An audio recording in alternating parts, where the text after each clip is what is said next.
পরের কোশ্চেন, তিনটে একক ভেক্টর দেওয়া আছে এবিসি, তাহলে প্রমাণ করতে হবে ওই mod of A minus B এর whole square plus mod of B vector minus C ভেক্টরের whole square plus mod of C vector minus A ভেক্টরের হোল স্কোয়ার সমান লেস ইকুয়াল টু 9। ফার্স্ট এই প্রমাণটা করার জন্য আমরা করলাম কি, mod of A plus B plus C এর whole square greater equal to 0, এবং এখান থেকে mod of A plus B plus C এর হোল স্কোয়ারের যে ডট প্রোডাক্ট হয়, ডট প্রোডাক্টের ফর্মুলায় ফেলে নিলাম, ফেলে নিলে সেটা গ্রেটার ইকুয়াল টু 0, এবং যেহেতু mod A mod B mod c equal to 1 unit vector বলে দেওয়া ছিল, তো এখান থেকে 2 into a dot b plus b dot c plus c dot এটা গ্রেটার ইকুয়াল টু হবে -3। এবার যেটা আমাদের বের করতে বা প্রমাণ করতে বলেছে, সেটার বাম দিকে যেটা রয়েছে mod of A minus B এর whole square plus mod of B minus C এর whole square plus mod of C minus এর হোল স্কোয়ার, এরও ডট প্রোডাক্টের ফর্মুলাগুলো ফেলে নিলাম, এবং সেখানটায় মড এ মড বি মড সি এর ভ্যালুটা 1, এবং যে ভ্যালুটা বেরিয়েছে 1 নম্বরে ওই ভ্যালুটা এখানে পুট করে দিলেই আমাদের প্রমাণটা হয়ে যাবে। এরপরে আসি, ইন্টিগ্রেশান দুটো দিয়েছে, এই দুটো ইন্টিগ্রেশান 3 নাম্বার করে। প্রথমটা হচ্ছে integration of dx by tan x plus cot x plus sec x plus cosec x. তো এখানটায় আমরা ইন্টিগ্রেশনটা করার জন্য সমস্তটাকে সাইন এক্স আর কজ এক্সে ভেঙে নিলাম। ভেঙে নেওয়ার পর প্রথমে ট্যান এক্স প্লাস কড এক্সে sine x plus by cos x plus cos x by sine এক্সে ভাঙার পর এটাকে যখন আমরা যোগ করলাম, তখন উপরে sine square x plus cos square x আসলো, যার ভ্যালুটা হচ্ছে 1, এবং নিচে কিন্তু sine x into cos x আছে। পরেরটাও একই রকমভাবে যোগ করলাম, এবং তাদের লসাগু করার পর যেটা এলো সেখানটায় আমরা কি করলাম, নিচে এই 1 যেটা 1 plus cos x sine x cos x by 1 plus sine x plus cos x আছে, সেখানে 1 প্লাস কজ এক্সকে আমরা 2 কজ স্কয়ার এক্স বাই 2, এবং সাইন এক্সকে আমরা 2 sine x by 2 into cos x by 2 সূত্রে ফেললাম। এবার এখান থেকে কমন নিলে উপর থেকে কিছু অংশ কেটে যাচ্ছে। আচ্ছা, উপরে সাইন এক্সেরও ফর্মুলায় ফেলে নিলাম 2 into sine x by 2 cos x by 2, তবে কিছু কাটলো উপরে নিচে। এবার উপরে নিচে আমরা কি করলাম, cos x by 2 minus sine x by 2 দিয়ে গুণ করলে নিচে কিন্তু কজ এক্সের ফর্মুলায় চলে আসবে, তখন উপরের সাথে কজ এক্সটা আবার কেটে যাবে। তারপরে যে গুণটা আছে ওটাকে গুণ করে নিয়ে ইন্টিগ্রেশনটাকে আমরা স্প্লিট করে নিলাম, দুটো ভেঙে নিলাম। ভেঙে নিয়ে ফর্মুলায় ফেললে তোমাদের sine x by 2 cos x by 2কে 2 দিয়ে গুণ করে সাইন এক্সের ফর্মুলায় নিয়ে চলে এলাম, আর সাইন স্কয়ার এক্স বাই 2কে 2 দিয়ে গুণ করে 1 মাইনাস কজ এক্স সে নিয়ে চলে এলাম, এবং সেখান থেকে ইন্টিগ্রেশন করলে ইন্টিগ্রেশনটা সহজেই হয়ে যাবে। এরপরে আছে integration of dx by sine x minus alpha into cos x minus beta, এটা তোমাদের বইয়েরই অঙ্ক। তো এখানটায় এই আমরা কি করলাম, উপরে নিচে 1 by cos alpha minus beta দিয়ে গুণ করে দিলাম, আর উপরে যে কজ আলফা মাইনাস বিটা তাকে আমরা ভেঙে লিখতে পারি cos x minus alpha minus x minus beta. এবার এখানে কজ এ মাইনাস বির ফর্মুলায় ফেলে তাকে আমরা যদি ভাগ করে দিই, ভাগ করে দিলে ইন্টিগ্রেশন অফ কট এক্সের integration log of mod sine x সেই ফর্মুলায় চলে এলো, এবং লগটা যেহেতু যোগ হয়ে আছে তো গুণ হওয়া উচিত, কিন্তু সেক এক্সটাকে আমরা কজ এক্সে ভেঙে নিয়ে এটাকে ভাগ করে দিলাম। তো এটা হবে আনসার। দুটো ইন্টিগ্রেশনের মধ্যে যে কোনো একটা করতে হতো, দ্বিতীয়টাই একটু ছোট ছিল এবং বইয়েরই অঙ্ক ছিল। আচ্ছা, এরপরে তোমাদের যেটা করতে হবে সেটা হচ্ছে অবকল সমীকরণের সমাধান থেকে এসছে। প্রথমটা এসছে x d y plus y d x plus y square into x d y minus y d x. তো এই ধরনের অঙ্কগুলোর ক্ষেত্রে যখন আমরা x d y plus y d x দেখি, তখন আমরা বুঝতে পারি এটা এক্স ওয়াইয়ের ডেরিভেটিভ, আর x d y minus y d x থাকলে তাকে আমরা এক্স বাই ওয়াই বা ওয়াই বাই এক্সের ডেরিভেটিভের আকারে লেখার চেষ্টা করি। তো x d y plus y d x এই পার্টটাকে এপারে রেখে বাকি পার্টটাকে ওপারে নিয়ে গেলাম, এবং এখানটায় ওয়াই স্কয়ার দিয়ে ভাগ করে নিলাম। নিলে দেখতে পাচ্ছি এই যেহেতু সূত্রটা আমরা বাম সাইডে পাচ্ছি এক্স ওয়াইয়ের ডেরিভেটিভ, তো এক্স ওয়াইয়ের ডেরিভেটিভ এখানে আসছে না, তাই নিচে দুজনেরই হরে বোথ সাইডে এক্স স্কয়ার দিয়ে নিচে গুণ করে নিলাম। গুণ করে নিলে নিচে আমাদের এক্স ওয়াইয়ের হোল স্কয়ার আসছে, আর উপরে ডি অফ এক্স ওয়াই, আর ডান সাইডে একই রকমভাবে দেখতে পাচ্ছি d of y by x আসছে। ডি অফ ওয়াই বাই এক্সের ফর্মুলায় ওটা পড়ে রয়েছে, তাই এবার বোথ সাইডে ইন্টিগ্রেশন করে দিলে -1 by x y minus y by x minus c নিয়ে নিলাম সমকল ত্রিভুজ হিসেবে, এবং সেখানটায় আমরা মাইনাসটাকে তাড়িয়ে দিলে যে আনসারটা আসবে এটাই ওই অবকল সমীকরণের সমাধান হয়ে যাবে। এই 9-এর বিয়েরটা আরও একটু সোজা ছিল, সেখানটায় sine y plus y sine x plus 1/x dx আর x cos y minus cos x plus 1/y dy equal to 0। এবার এই জায়গাটাতে আমরা একটু সাজিয়ে নিলাম, কী হবে, সাইন ওয়াই ডিএক্স তার সাথে নিলাম plus x cos y dy. কেন? কারণ এটা ইউভি ফর্মুলায় সেজে রয়েছে, একটু ভালো করে লক্ষ্য করলে বুঝতে পারবে। কারণ এক্সের ডেরিভেটিভ প্রথমটাতে 1 সাইন ওয়াই ডিএক্স রয়েছে, আর প্লাস এক্স রেখে sine y derivative cos y d y সেটাকে রাখা আছে। তারপরে একই রকমভাবে দ্বিতীয়টাকেও সাজালাম, y sine x d x minus cos x d y, আর তারপরে যেটা পড়ে থাকছে plus d x by x plus d y by y. এবার আমরা দেখতে পাচ্ছি প্রথমটা হচ্ছে ইউভির ফর্মুলায় পড়ে রয়েছে d of sine x sine ওয়াইয়ের plus d of minus y cos x, মানে এটাও ফর্মুলায় পড়ে রয়েছে। আর তারপরে দুটো তো সহজে ইন্টিগ্রেশন করা যাবে, তো এখান থেকে ইন্টিগ্রেশন করে দিলে x sine y minus y cos x plus log of mod x plus log of mod y equal to C, and এটা x equal to sine y minus y cos x plus log of x y equal to C, সিটা সমাকল ধ্রুবক। তো এই হবে উত্তরটা, এটা আর একটু সোজা ছিল। এরপরে চলে আসি 10-এর এ। এখানটায় এর দাগের অঙ্কটা বিয়ের চেয়ে সোজা ছিল। এখানটায় এলপিপি থেকে তোমাদের সমাধান করতে দিয়েছে, যেখানটায় একটা অবমান বের করতে হবে। তোমার অপেক্ষকটা দেওয়া আছে Z equal to 3x plus 5y, শর্তগুলো দেওয়া আছে x plus 3y greater equal to 3y আর x plus y greater equal to 2, x greater equal to 0, y greater equal to 0। এবার আমরা এই শর্ত মেনে লেখচিত্রটা যদি এঁকে নিই তাহলে দেখতে পাচ্ছি এটা একটা অবদ্ধ অঞ্চল তৈরি হচ্ছে। এবার এই অবদ্ধ অঞ্চলের নিম্নের প্রান্তবিন্দুগুলো যথাক্রমে 3, 0 আর হচ্ছে 0, 2 আসছে।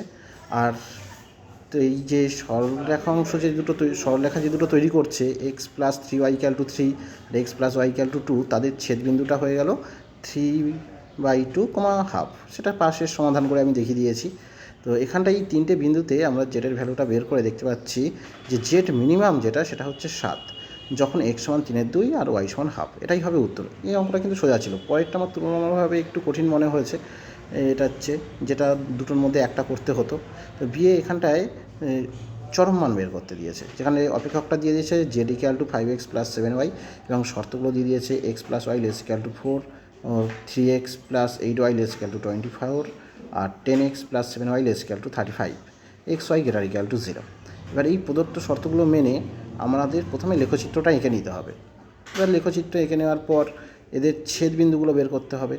তার ছেদবিন্দুগুলো প্রথমে বের করে নিয়ে আমরা দেখতে পাচ্ছি যে বদ্ধ অঞ্চলটা পাচ্ছি, কার্যকর অঞ্চলটা বদ্ধ অঞ্চল তৈরি হচ্ছে, তার প্রান্তিক বিন্দুগুলো আমরা বের করে নিলাম এবং সেই প্রান্তিক বিন্দুগুলো বসিয়ে শেষ পর্যন্ত আমরা যে জেড ম্যাক্স বা জেটের যে সর্বোচ্চ ভ্যালুটা পাচ্ছি সেটা 24.8 এটা হচ্ছে পাচ্ছি। এবং যখন এক্সের ভ্যালু আর ওয়াইয়ের ভ্যালুটা হচ্ছে 7/3 আর 5/3। এবার চলে আসি তারপরে 11 দাগের অঙ্কটা। 11 দাগের অঙ্কে এগুলো 4 মার্কসের কোশ্চেনের উত্তর কোশ্চেন ছিল। তো এখানটায় প্রথমটা হচ্ছে আমাদের ডিআরএস ডিসিএস যে চ্যাপ্টারটা ছিল, মানে দিক কোসাইন দিক অনুপাত, সেখান থেকে অঙ্কটা পড়েছে, বইয়েরই অঙ্ক।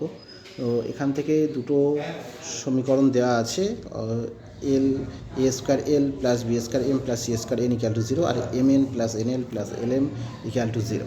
তো এখান থেকে আমাদের প্রমাণ করতে হবে সেটা হচ্ছে 1/a square plus 1/b square plus 1/c square সমান 0। তো কীভাবে প্রমাণ করব? আমরা প্রথমে এই 1 নম্বর আর 2 নম্বর সমীকরণ থেকে যে কোনো এল এম এন এর মধ্যে যে কোনো একটা অপনয়ন করতে হয়। তো আমরা এলটাকে অপনয়ন করলাম, করে এখান থেকে একটা দ্বিঘাত সমীকরণ পেলাম m/n এর, এবং ধরে নিলাম দুটো ডিআরএস, যে দুটো সরলরেখার ডিআরএস সেগুলো হচ্ছে L1 M1 N1 M2 N2 N2। এবার তাহলে M1/N1 আর M2/N2 এই যে 3 নম্বরটা দিয়েছি 3 নম্বর সমীকরণের সমাধান হবে।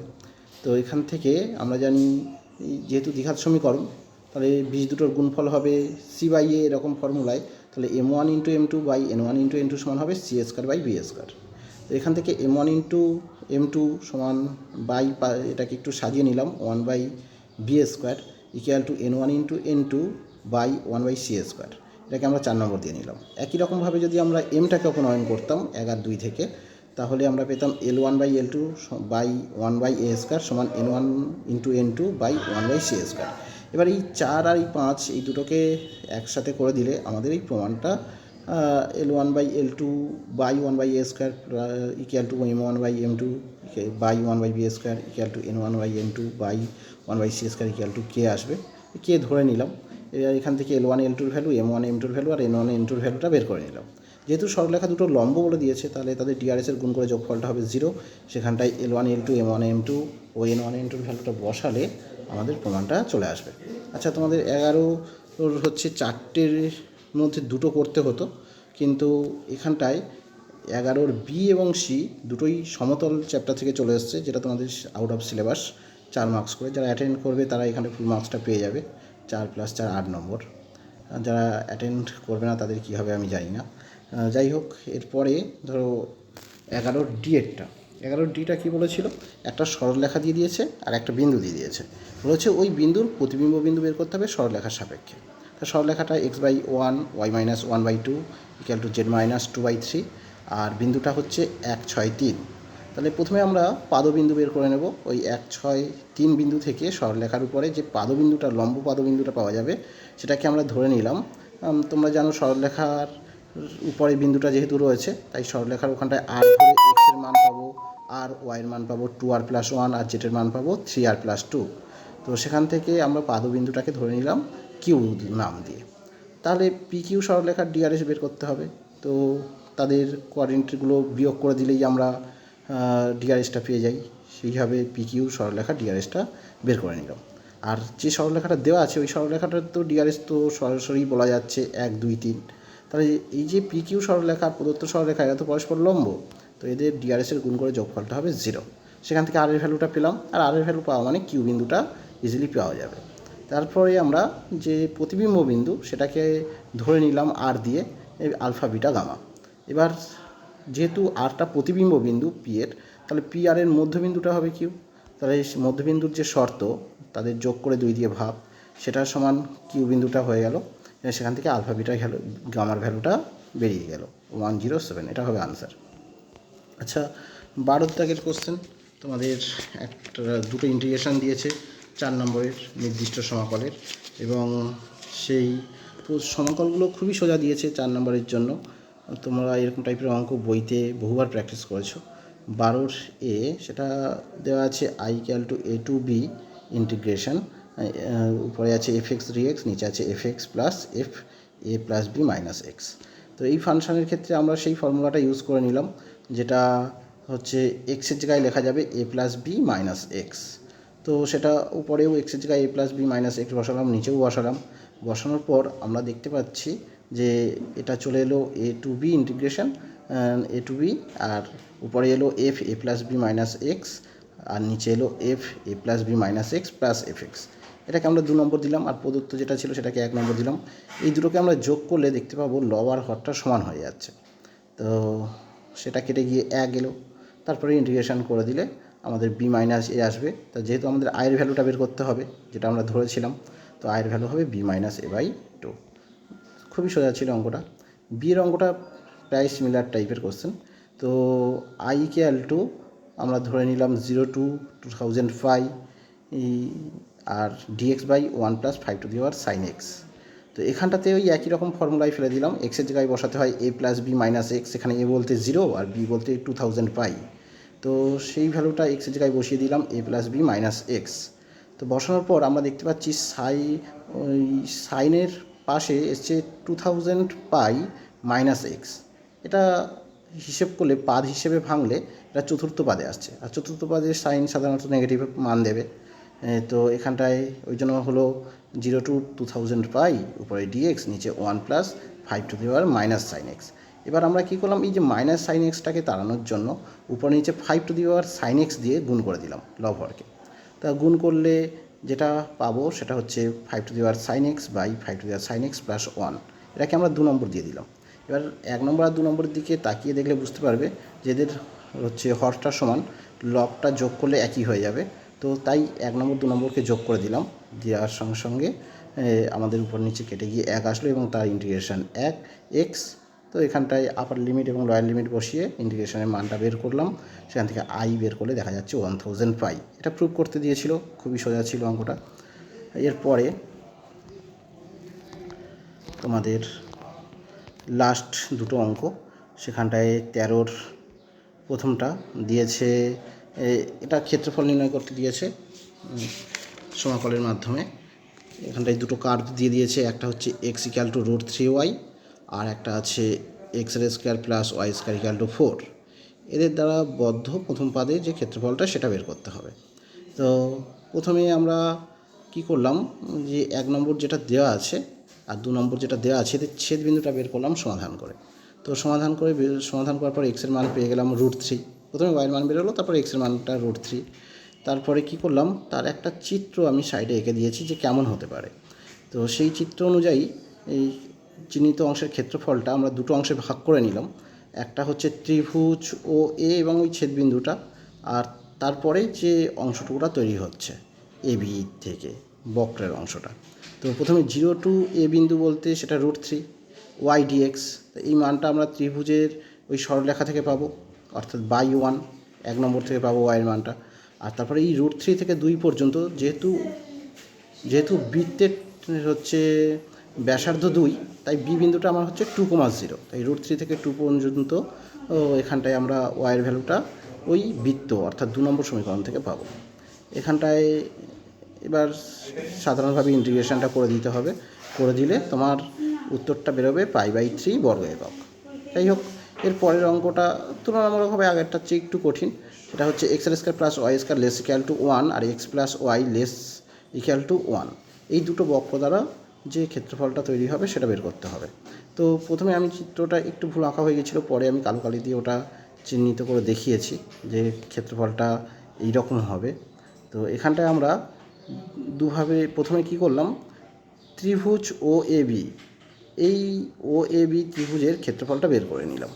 তো ইন্টিগ্রেশন দ্বারা 0 to 1 হচ্ছে y dx, আর এইখানটায় ওয়াইটা পাবো আমরা কিন্তু সরলরেখা থেকে। তো সরলরেখা বলতে x + y = 1 থেকে, সেখানটায় ওয়াইয়ের ভ্যালুটা বসিয়ে দিয়ে ইন্টিগ্রেশন করলে আমরা পেলাম ½ বর্গ একক।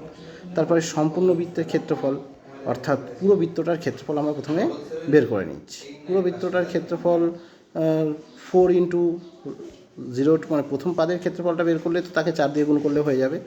0 to 1 y dx, ওয়াইটা বৃত্ত থেকে পাবো এবং সেখান থেকে আমরা হিসেব করে দেখতে পাচ্ছি সম্পূর্ণ বৃত্তের ক্ষেত্রফল হবে π বর্গ একক। হ্যাঁ, এই সমীকরণ থেকে এক চান্সে আমরা বলতে পারি যে বৃত্তের ক্ষেত্রফল অ্যাকচুয়ালি হয় πr²। এখানটা r এর ভ্যালু যেহেতু 1, সুতরাং পাই তো আসবে। তো এবার আমার এই যে চিহ্নিত অংশটা, সেই অংশটার ক্ষেত্রফলটা বের করতে হবে। ভালো করে লক্ষ্য করো যে এই বৃত্তের 3টে পাদ নেওয়া হচ্ছে, আর প্রথম পাদের যে ত্রিভুজটা তৈরি হয়েছে সেই ত্রিভুজটুকুটা নেওয়া হচ্ছে। তার মানে বৃত্তের 3/4 অংশ নেওয়া হচ্ছে আর ওই ত্রিভুজের ক্ষেত্রফলটা। তাই 3/4 × বৃত্তের ক্ষেত্রফল প্লাস ত্রিভুজের ক্ষেত্রফল। এবার 3/4 × বৃত্তের ক্ষেত্রফল হচ্ছে π প্লাস ½। এইটাকে উত্তর আসলো আমাদের শেষ পর্যন্ত 3π + 2/4 বর্গ একক। Thank you.